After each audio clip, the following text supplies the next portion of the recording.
Universal just dropped the announcement that Hellraiser is officially coming to Halloween Horror Nights 35, and the die-hard horror community is losing its collective mind. The speculation is over, the puzzle box is open, and we are officially headed into the fog.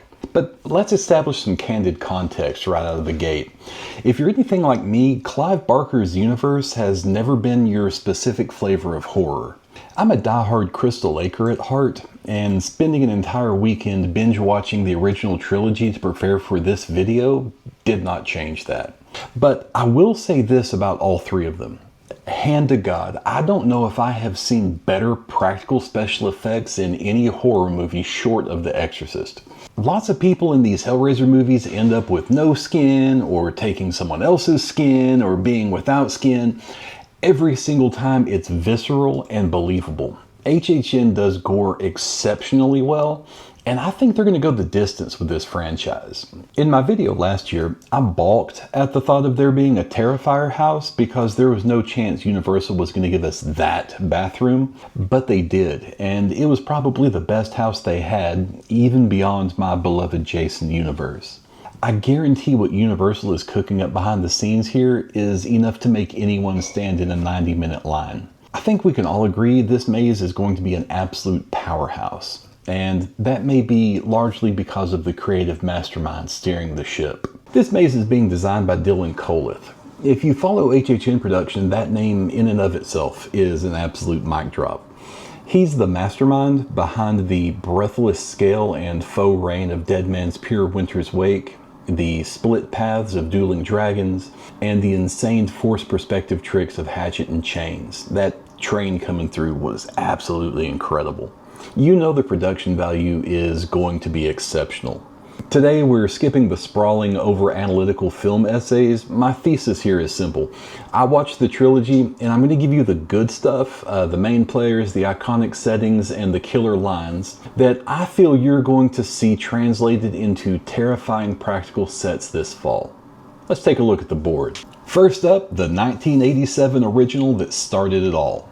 So our main players here are Larry, the incredibly boring husband, Julia, his highly unfaithful wife, Frank, the absolute sex pest uncle, and Kirsty, our quintessential final girl. The Cenobite roll call, we get the classic four-piece combo here: Pinhead, Chatterer, the female, and Butterball, who I always called Chet before I knew his real name. He kind of looks like a Chet from Weird Science when things went pear-shaped. The setting here, it is all about Frank's attic. A dusty, bare room with a single hanging light bulb, stained floorboards, and a gross mattress where Frank slowly regenerates his flesh from a single drop of blood. Coleth is going to weaponize this claustrophobic space using really heavy audio cues and maybe like haunting, shifting chains and specialized scent markers to make the room smell dead. Expect Doug Bradley's audio to rattle the soundstage walls with the classics. Oh, no tears, please. It's a waste of good suffering. We have such sights to show you. And then I imagine you're going to get a scare actor delivering the iconic bloody climax line.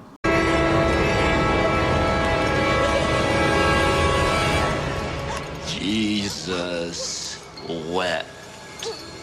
Part 2 ups the scale and plunges us straight into the underworld. For the main players, Kirsty is back for revenge. She's joined by Tiffany, an innocent, non-verbal puzzle genius girl, Dr. Chenard, the utterly obsessed psych ward doctor, and Julia, who makes a comeback completely skinless, straight out of a mattress. Cenobite roll call, we get the classic four-piece combo, but they are joined by the Chenard Cenobite. The Dr. Chenard kind of goes full Tokyo Gore Police final boss form. He's got massive razor-sharp organic tentacle kind of fused directly into his skull. It's truly bizarre in the best possible way. Now the settings here, I feel like the maze is going to transition from the sterile, disturbing hallways of the Chenard Institute Psych Ward straight into the Labyrinth, the endless reality-bending stone corridors of hell itself. ruled by Leviathan, a giant rotating black diamond god in the sky. If Universal can use heavy fog and like an automated reverse spotlight to mimic Leviathan tracking guests, it's going to be massive scenic highlight. Key quotes in this movie include, It is not hands that call us. It is desire. and the best, Your suffering will be legendary even in hell. Finally, 1992's Part 3. This is where the franchise ditches gothic art and really throws a bag of 90s horror cliches into a blender with the lid off.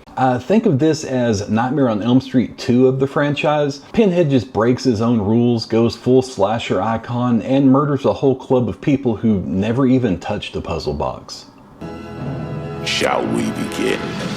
The main players in this one, we've got Joey, she's the investigative reporter, Terry, the manic pixie character, and JP, the really sleazy nightclub owner who wears a robe with cowboy boots.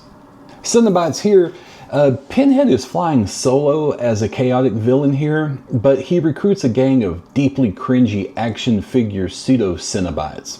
We get Pistonhead, Terry smoking a cigarette through her newly minted stoma, the guy I'm calling DJ Machamp, the infamous guy throwing CDs out of his skull, and Doc the cameraman with a literal TV studio lens welded into his eye socket. For this one, we're entering the Boiler Room, a neon-lit industrial 90s goth club. Universal has a goldmine of visual gags to pull from the aftermath of this club massacre, including an upright poker table with a corpse whose head is wrapped in Christmas lights. For the transition out of the club, I would love to see Universal using projection mapping on a spinning Pillar of Souls statue, making Pinhead's face animate on the stone prop to deliver his best line. Jesus Christ! Not quite. So, when the announcement hype settles and you find yourself standing in that massive 90-minute queue this fall, no need to panic. You know the box, you know the code of the Cenobites, you know to watch out for the guy throwing compact discs, and you saved $4 on a Prime rental. Get out there, open that box, enjoy the house, and I'll see you in the fog.